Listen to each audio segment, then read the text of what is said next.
Nesta lição, nós iremos estudar alguns perigos dos ensinos progressistas para a fé cristã. O liberalismo teológico, o teísmo aberto, a teologia da libertação e alguns dos seus derivados, como, por exemplo, a teologia feminista, a teologia negra e a teologia queer, com 2 E, tá? Que é do movimento LGBT. O propósito principal dessa teologia é desconstruir a moral cristã, implodir, a ortodoxia bíblica e corromper a fé bíblica por dentro da igreja evangélica. Então são esses os ensinos que nós iremos estudar, ou seja, esses movimentos que vêm para demolir, para destruir, para corromper a moral, a fé bíblica e cristã, os princípios judaico-cristãos.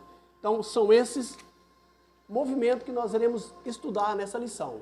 A paz do Senhor, eu sou o evangelista Celso Godoy e estamos começando mais uma videoaula no nosso programa EBD em Casa, Cristianismo acima de tudo e Deus acima de todos. E você é o nosso convidado especial. Para você que está assistindo pela primeira vez a nossa videoaula, eu te peço para você se inscrever no canal, faça-nos esse favor para nos ajudar. E também dá o seu like, compartilhe os nossos vídeos para o maior número de pessoas que você conheça. E para você que já vem nos seguindo há algum tempo, que está conosco, fique conosco até o final, porque nós vamos aqui trazer muitos subsídios, para você que é professor, ensinar com muita propriedade no próximo domingo, dia 16 de julho de 2023. Então fica conosco, porque tem muita coisa boa nessa lição. A nossa lição é a lição de número 3, que vai ser ministrada na sua igreja, com certeza, dia 16 de julho de 2023. E o tema é o perigo do ensino progressista. O texto áureo da nossa lição está em 2 Timóteo 3:1. Sabe, porém, isto, que nos últimos dias sobrevirão tempos trabalhosos. A verdade prática diz o seguinte: os ensinos progressistas buscam desconstruir a fé cristã por dentro e afastar as pessoas do verdadeiro cristianismo bíblico, tornando-as meras militantes de causas sociais. Eu te peço para você já pegar a sua caneta, o seu bloco de anotação, a sua revista, a sua Bíblia, e fica conosco até o final desse vídeo, tá? Porque a lição é promissora. O nosso comentarista é o pastor Douglas Batista, um exímio teólogo, tá? E traz-nos uma lição com um tema muito importantíssimo: a Igreja de Cristo e o Império do Mal. Como viver neste mundo dominado pelo espírito da Babilônia, Então é preciso de muita cautela, de muita oração, tá? Vigilância, para nós podermos sobreviver neste mundo, aonde é dominado pelo espírito da Babilônia, ou seja, o espírito do inimigo, o espírito de Satanás, ele tem dominado esse sistema mundano e está no controle. Mas nós, como Igreja de Cristo, não podemos baixar guarda, nós temos que estar de joelho, buscando a Deus para saber nos conduzir e também arrancar as almas da garra de Satanás. É muito importante, esse estudo veio numa hora certa e muito atual para nós, para o nosso dia de hoje, ok? A leitura bíblica em classe está em 2 Timóteo 3, verso 1 ao 9. Não vamos fazer a leitura para nós ganharmos tempo, ok? Iniciando já a nossa lição, ela está dividida em 3 tópicos principais, como é de costume dos comentaristas. O primeiro, a descaracterização do cristianismo, com 3 subpontos. O segundo tópico da nossa lição, as teorias progressistas, também com 3 subpontos. E o terceiro e último tópico da nossa lição, refutando os ensinos progressistas, também com 3 subpontos. E nós vamos discorrer essa lição e acredito que você vai adquirir muito aprendizado, muito subsídio através dessa maravilhosa lição. Começando aqui na nossa introdução, na introdução da nossa lição, que diz o seguinte: nessa lição veremos que os ensinos progressistas enfraquecem a autoridade da Bíblia e suas heresias propagam que as Escrituras contêm erros, que Deus não é soberano e que o sobrenatural é um mito. São indiferentes à doutrina bíblica do pecado, relativizam os valores morais e defendem a necessidade de ressignificar a fé cristã. Por conseguinte, seus ensinos progressistas resultam na descaracterização do cristianismo bíblico e nessa oportunidade verificaremos alguns de seus heréticos conceitos e os meios espirituais pelas quais a igreja deve resistir aos seus efeitos maléficos. Judas 1 e 3.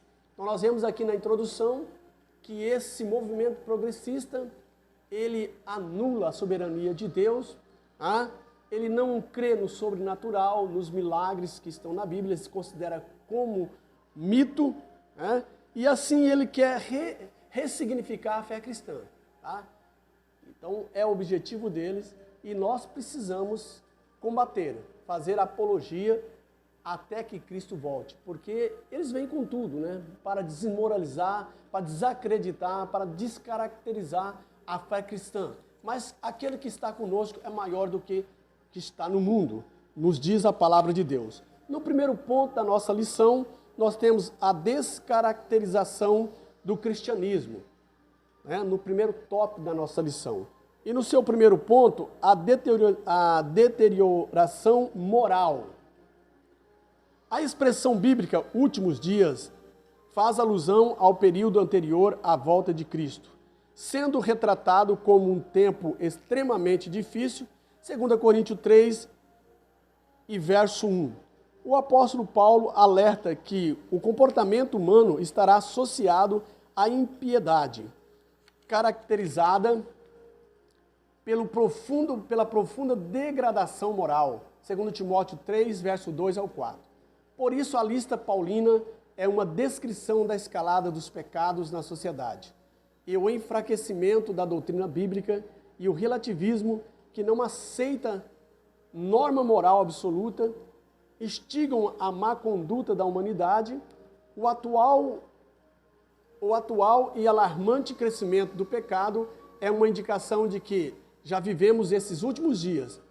Não obstante, apesar das investidas heréticas, a Bíblia nos adverte a viver uma santidade em qualquer época da jornada cristã. 1 Pedro 1 e 15, que nos diz, como aquele que vos chamou é santo, sede santo em toda a vossa maneira de viver.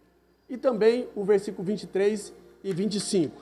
Então nós temos aqui, o que é a deteriorização moral, Ela é representada pela violência excessiva e resultado da decadência da moralidade. Entende-se por moralidade o conjunto de normas e princípios de conduta.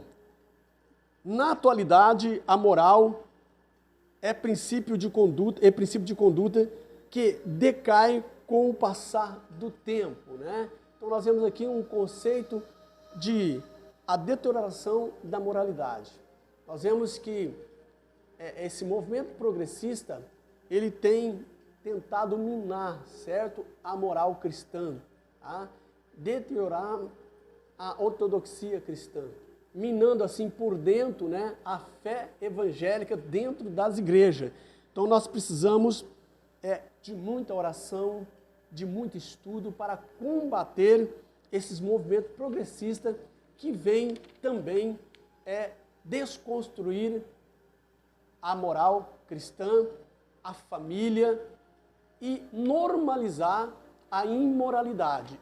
Essa é a verdade, E o apóstolo Paulo fala aqui dos últimos dias, Nós vemos que Pedro, quando aconteceu o Pentecoste, ele disse que estava cumprindo ali o que Joel tinha falado, que nos últimos dias o Senhor derramaria do seu Espírito a toda a carne. Então, esses últimos dias se refere o que antecede a volta de Cristo.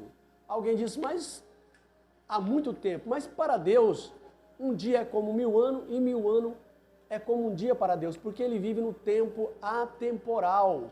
Ele não vive no tempo cronos.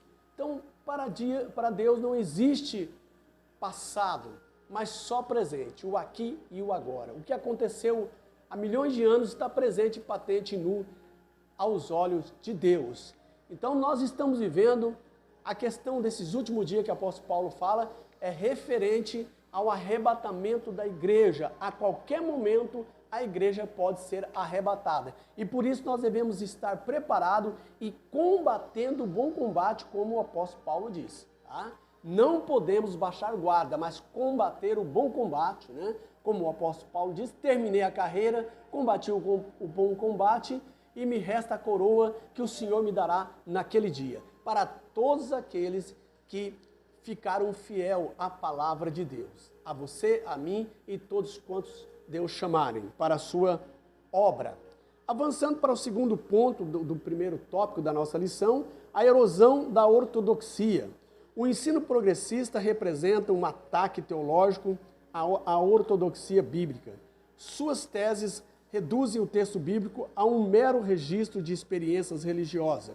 Desse modo, o fundamento da fé cristã é questionado, isto é, a autoridade bíblica é rejeitada e suas verdades negligenciadas, o conteúdo doutrinário cede espaço para a cultura e o entretenimento e aos resultados a qualquer custo. Os cristãos tornam-se mais amigo dos deleites do que amigo de Deus, 2 Timóteo 3 e 4.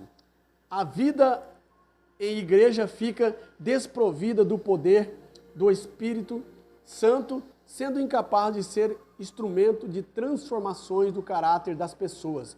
2 Timóteo 3, 5, 2 Coríntios 4, 2 e 3.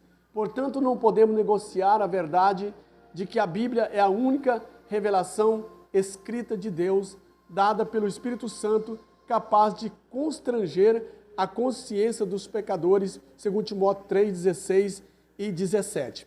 Então, esse movimento progressista é o principal agente erosivo da ortodoxia bíblica. Ele veio para causar erosão, para desmantelar, desacreditando aquilo que nós pregamos, né? A palavra verdadeira, a verdade absoluta, querendo colocar em discreto para levantar dúvida na mente das pessoas e eles deixarem, né, de se converterem ao verdadeiro cristianismo. Tá? Isso é um falso movimento querendo denegrir o verdadeiro cristianismo. Este é o movimento progressista. Tá? Ele tenta desacreditar, desconstruir tudo aquilo que a palavra de Deus fala com veracidade. Né? O casamento, a família, a moral, né?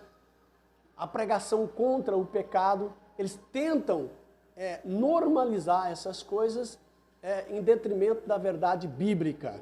Mas o Espírito Santo nos alerta que nesses últimos dias seriam dias trabalhosos, difíceis, tá? E que nós precisaríamos estar mais firmes do que nunca para combater essas heresias, esses movimentos que vêm vestido, né, de uma falsa roupagem, querendo parecer o cristianismo, mas um cristianismo de facilidade, aonde, né, não há necessidade de conversão. Venha como quer e fica como está. Mas a palavra de Deus, que nós devemos vir como está, mas se converter, ter mudança de vida, ser uma nova criatura. Então, nós temos que estar vigilantes, porque esse movimento ele vem transvestido como se fosse, né, um cristianismo, mas com facilidade, abrindo a porta larga para as pessoas ficarem e não haver transformação de vida.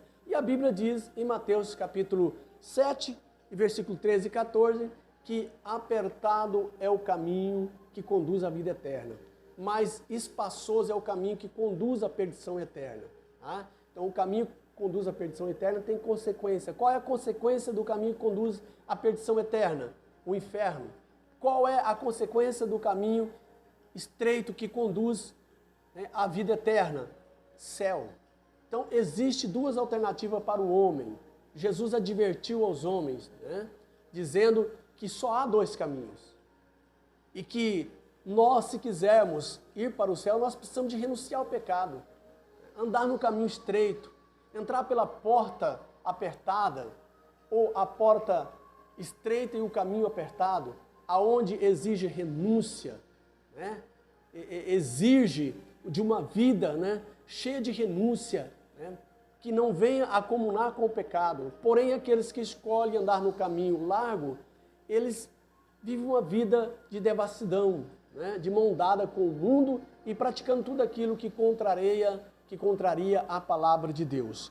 Então, esse movimento progressista vem, né, nessa direção para desconstruir a fé cristã, para demolir a ortodoxia cristã e corromper a fé bíblica dentro das igrejas evangélicas. Precisamos estar atentos. Avançando para o terceiro ponto do nosso primeiro tópico, a corrupção da fé.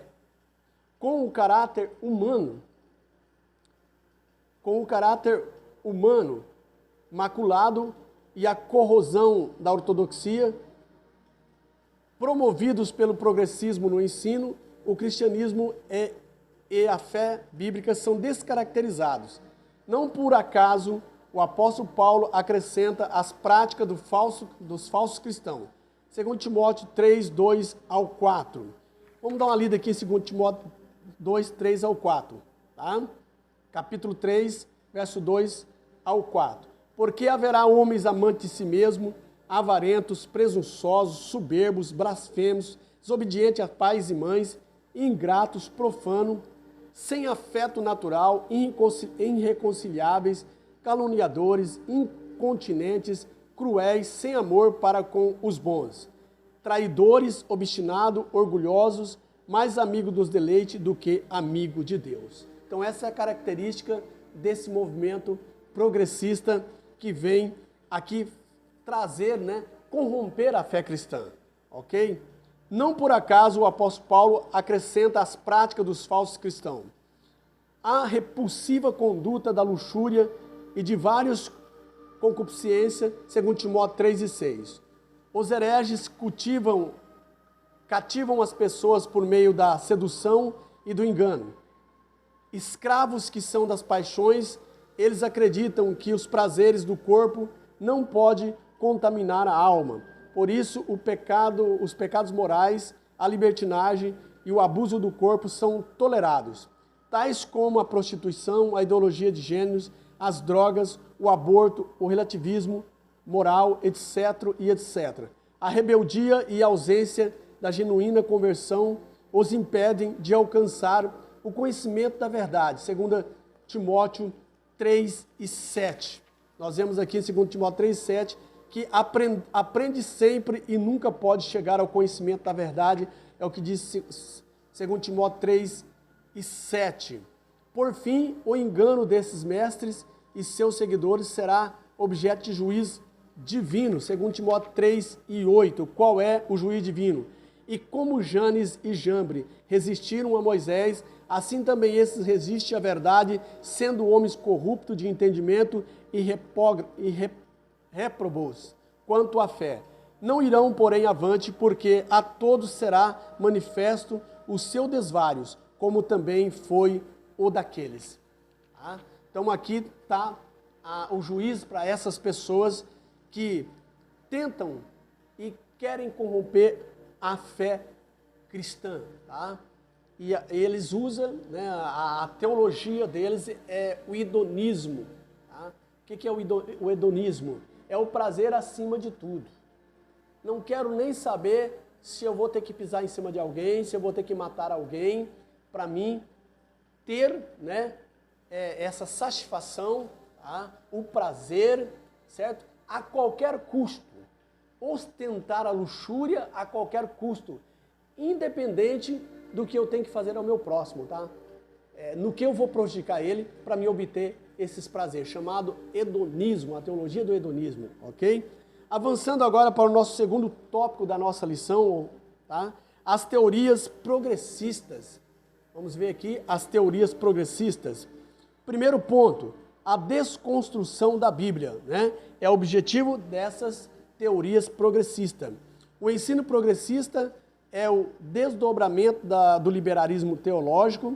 Sua principal característica é o repúdio à inspiração e inerrância da Bíblia, segundo Timóteo 3,16. A ênfase do progressismo repousa no antropocentrismo, o homem como centro. Esse ensino produz pessoas egocêntricas e retira a convicção do pecado, segundo Timóteo 3,2. O parâmetro progressista é de reinterpretação das Escrituras para satisfazer a concupiscência humana, segundo Timóteo 4:3. Então, propaga-se um evangelho em que a salvação do homem ocorre por meio de uma reforma social com a relativização do pecado moral e da fé bíblica. Gálatas 1:7-10. Assim, um termo progressista refere-se às teorias que se distanciam do cristianismo bíblico, em especial na deturpação da doutrina e dos valores cristãos. Filipenses 3:18-19 e 2 Pedro 2:19. Então, são esses objetivos, tá? É desconstruir a palavra de Deus, desconstruir a Bíblia, tá? É o liberalismo teológico, descaracterizar, repudiar. Eles afirmam essa teologia liberalista, esse liberalismo teológico, eles afirmam que a Bíblia, ela não é inerrante. Também ela não é infalível, tá? Eles colocam em xeque a palavra de Deus. Tá? Esse progressismo, ele repousa, né, no antropocentrismo. Eles colocam o homem no centro. Tira Deus de lado e endeusa o próprio homem. Então eles começam aí agora a querer reescrever a Bíblia, ressignificar a Bíblia. Tá? Não é atualizar a linguagem. Tá? Nós temos várias Bíblias atualizadas, né? Com linguagens atualizadas, né? Que é bom, que não tem nada de mal. Tá? Mas eles querem reescrever, ressignificar a fé cristã. Tá? Tirar aquilo que vem de encontro com seus desejos carnais e colocar só um Deus de amor, um Deus que não pune o pecado. Tá? E aí então eles transferem, né, a doutrina do pecado genuíno, tá? Deturpam a doutrina agora e coloca só no nível social, na estrutura social, que o pecado é miséria, é pobreza, tá? É desigualdade, isso que é pecado. Então, acertando, né, colocando todos no pé de igualdade, então acaba o pecado do homem. Mas, na verdade, a Bíblia nos ensina que a origem do pecado, né, que o pecado original, lá no Éden, atingiu a todos, e é por causa do pecado, né, que a natureza do homem ficou decaída. Tá? E esse pecado é que causou todas essas misérias, todas essas doenças e toda essa desigualdade. Então eles vão no sintoma e não vão na causa. E para resolver esses problemas, precisa de ir na causa. Tá? O homem tem que se converter, tem que aceitar a Cristo como Salvador, tem que deixar o Espírito Santo trabalhar em sua vida, convencer ele do pecado, da justiça e do juízo, e ele se converter, aí sim ele vai ter uma nova vida. E com certeza a sua vida vai melhorar, certo? Nessa sociedade. Quantas pessoas que eram bandido, quantas pessoas estavam na margem da sociedade, quando aceitaram a Cristo, eles reescreveram a sua história, voltaram para a sociedade, né? Tornaram a ser cidadãos de bem, e hoje são pessoas que atuam na igreja fazendo bem, e não mais voltou para o crime, não voltou mais para a prostituição, porque quem pode transformar o homem não é o próprio homem, mas é Cristo, é o Espírito Santo de Deus. O homem não pode transformar o homem, então aqui eles põem o homem no centro. Né? Você prende alguém e lá na cadeia ele é disciplinado, eles tomam disciplina dura com eles, mas eles saem de lá piores. Mas quando eles aceitam a Cristo e vêm para a igreja, ele sai transformado pelo poder de Deus, são nova criatura, são reintegrados na sociedade e agora é um novo cidadão, tá? Um cidadão de bem. É isso que faz a palavra de Deus. Mas esse movimento progressista inverte esses valores, tá? Dando asa à deturpação, né? À imoralidade, à deturpação do ensino bíblico do pecado, ok?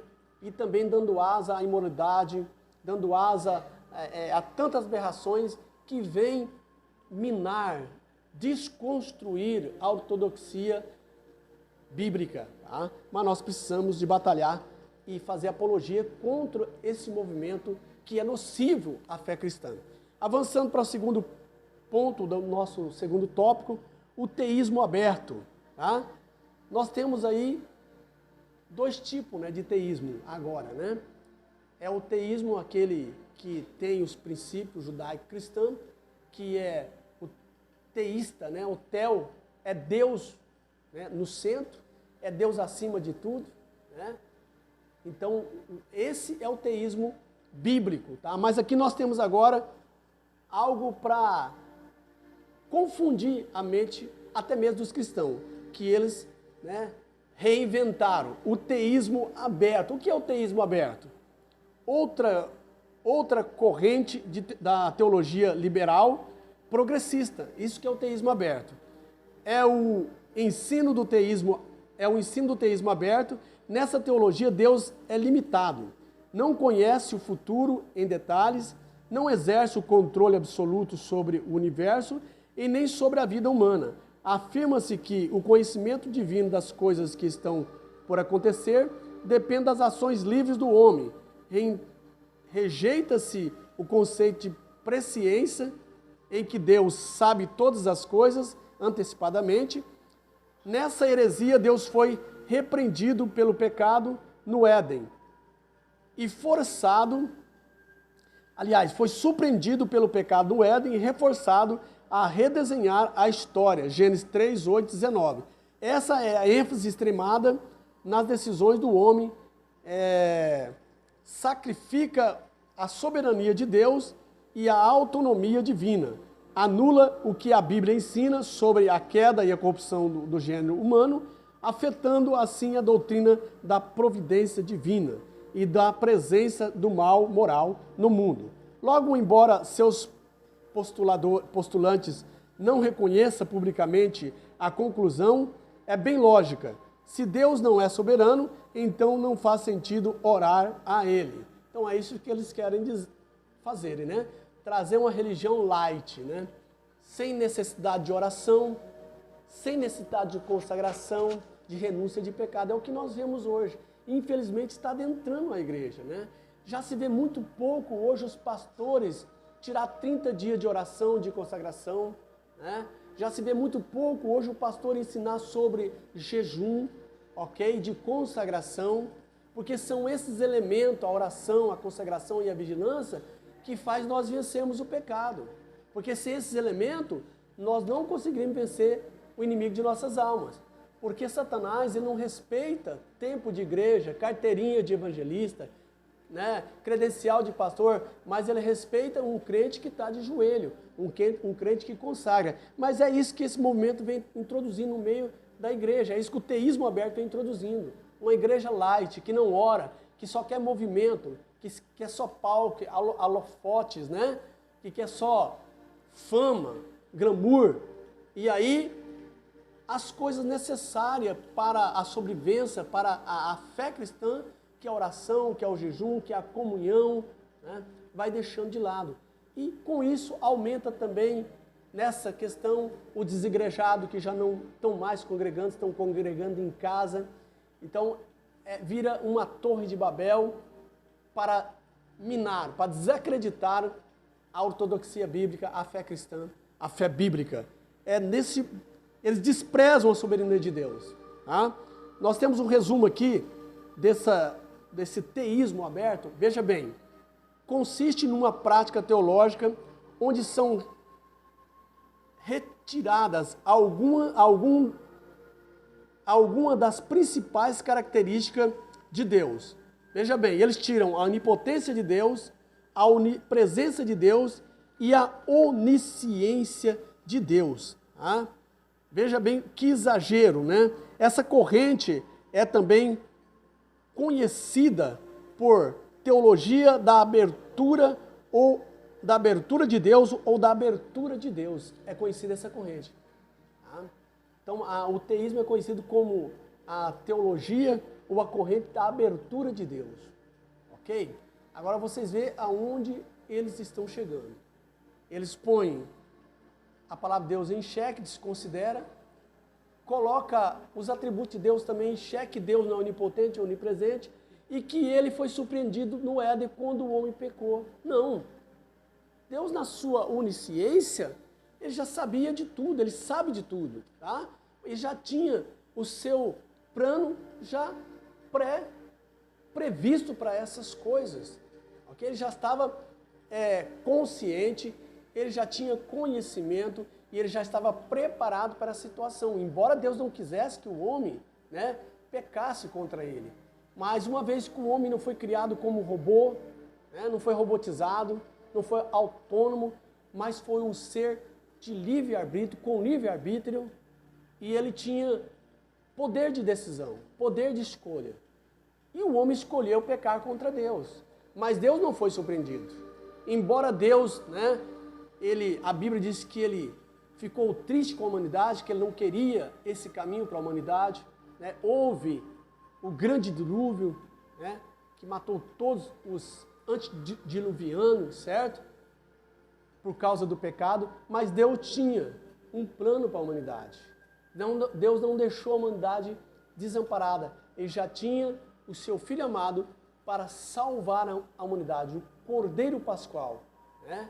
Que foi preparado antes da fundação do mundo. Porque Deus não é pego de surpresa, mas ele sabia que o homem, né, ele poderia pecar e Deus está preparado e nunca, né, por mais que o diabo corra, Jeová sempre chega na frente.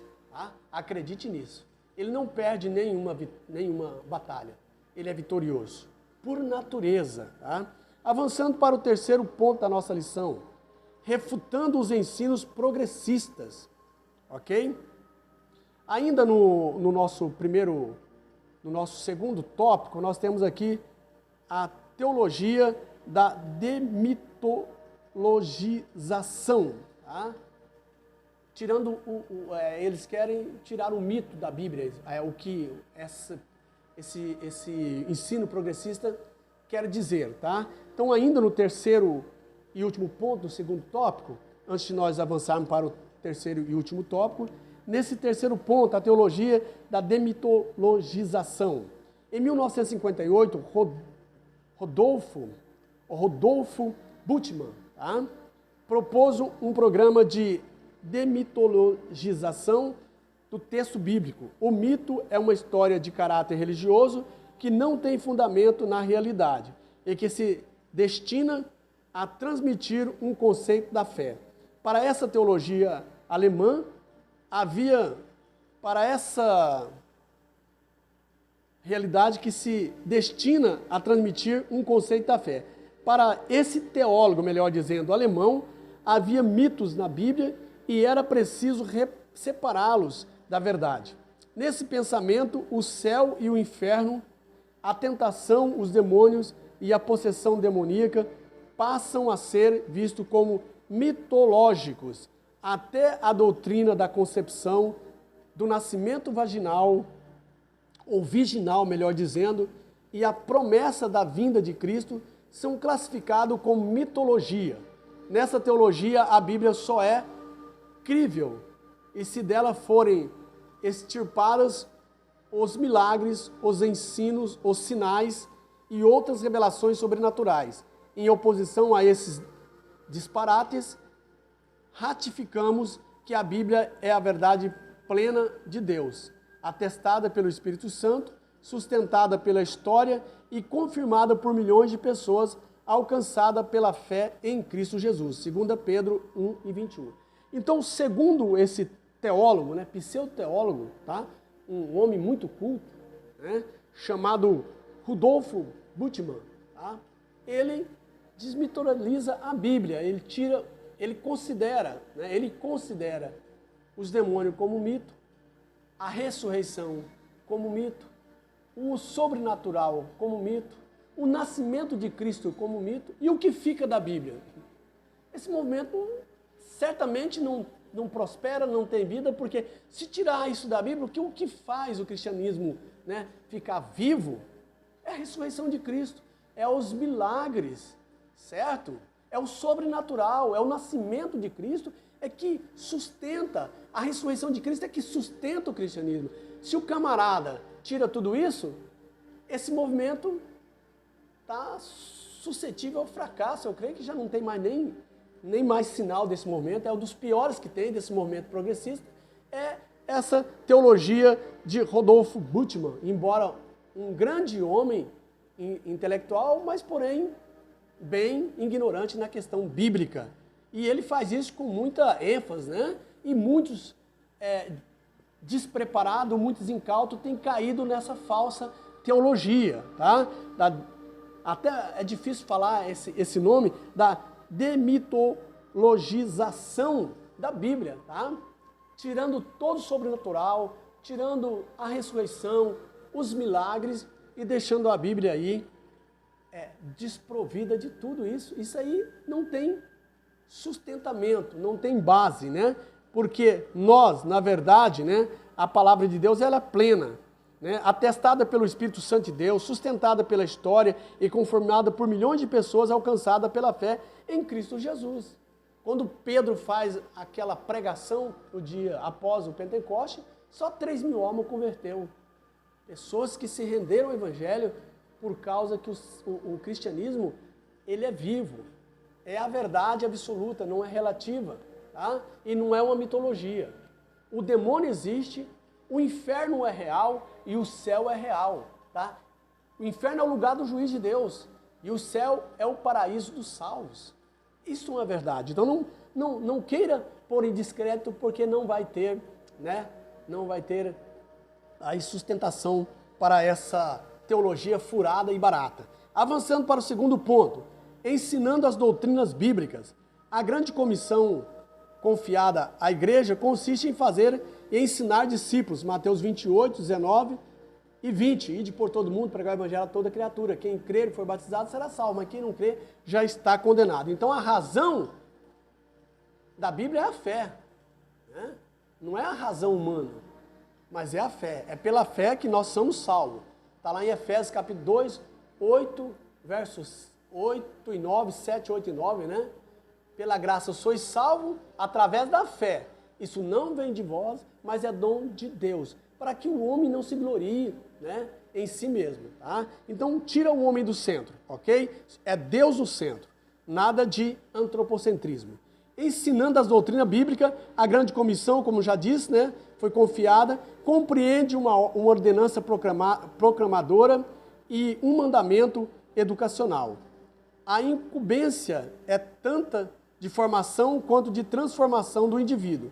É responsabilidade da igreja evangelizar o mundo e ensinar as doutrinas bíblicas, segundo Timóteo 4 e 2. Em vista disso, Paulo exalta a necessária dedicação ao ensino, Romanos 12 e 7.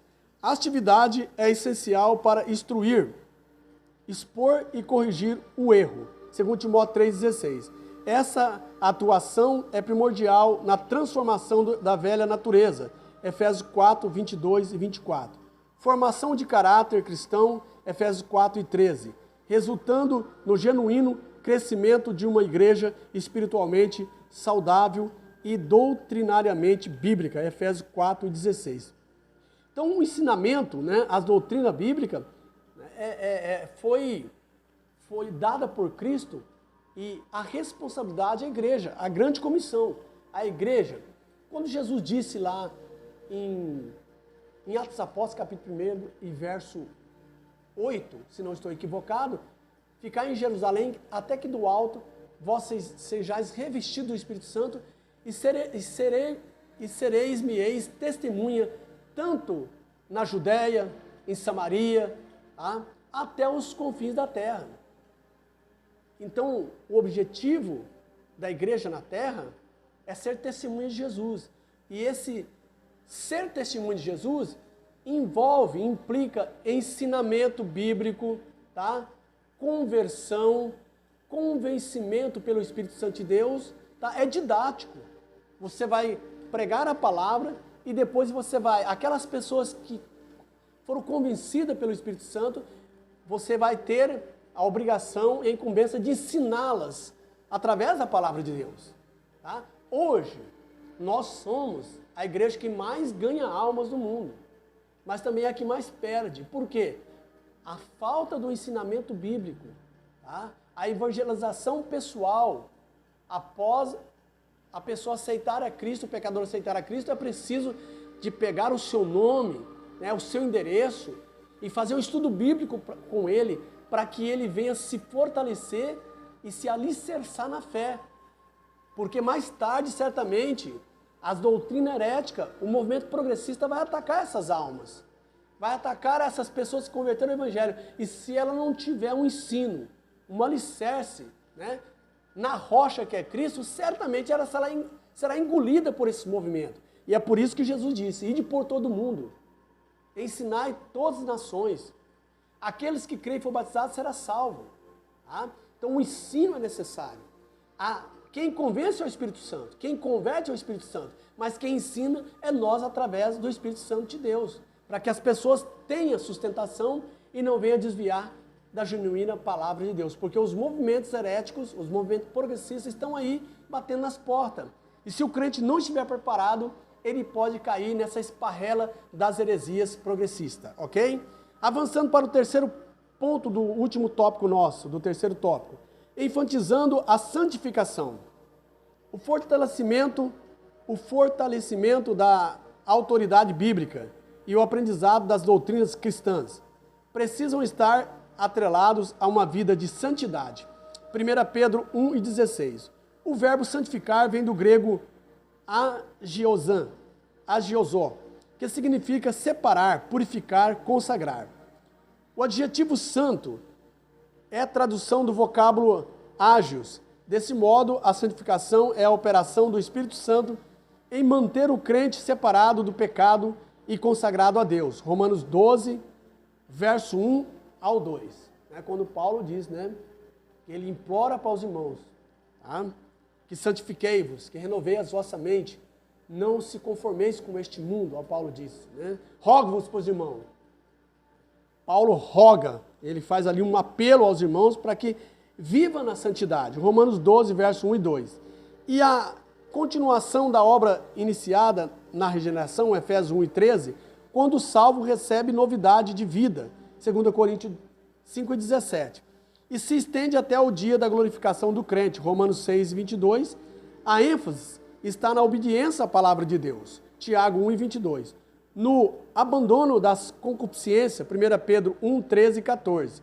E numa vida de retidão moral em toda a maneira de viver, 1 Pedro 1 e 15. Então, essa a enfatização da santificação. Sem a santificação, ninguém verá Deus. Ninguém verá Deus. Né?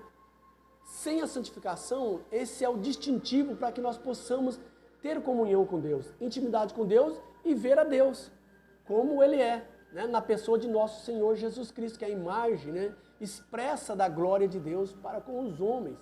Então, a santificação ela é progressiva. Você aceita Cristo através do ensino do Evangelho, ok? Você entra pela regeneração, você é regenerado, é uma nova criatura, você nasce de novo, nasce da água que é a palavra de Deus e nasce do Espírito Santo, que é nascer do alto, do Espírito Santo de Deus. O novo nascimento, tá? Esse novo nascimento, ele é progressivo. Você aceita Cristo, aí você vai passar pelo batismo nas águas, pelo batismo do Espírito Santo, ok? E aí você vai ser um membro da igreja para participar, então, da Santa Ceia do Senhor. É um ensino contínuo, porque a santificação ela é contínua. Você não é obrigado a aceitar a Cristo como Salvador, mas quando você abre o seu coração e aceita, então vem o pacote fechado. Você agora tem por obrigação de cumprir os mandamentos de Cristo. Tá? que são o batismo nas águas, que são as ordenanças, o batismo nas águas, ok? O batismo, buscar o batismo com o Espírito Santo, participar da Santa Ceia. Essa ordenança, ela não é salvação, mas ela é para os salvos. Os salvos têm que praticar essas ordenanças, né?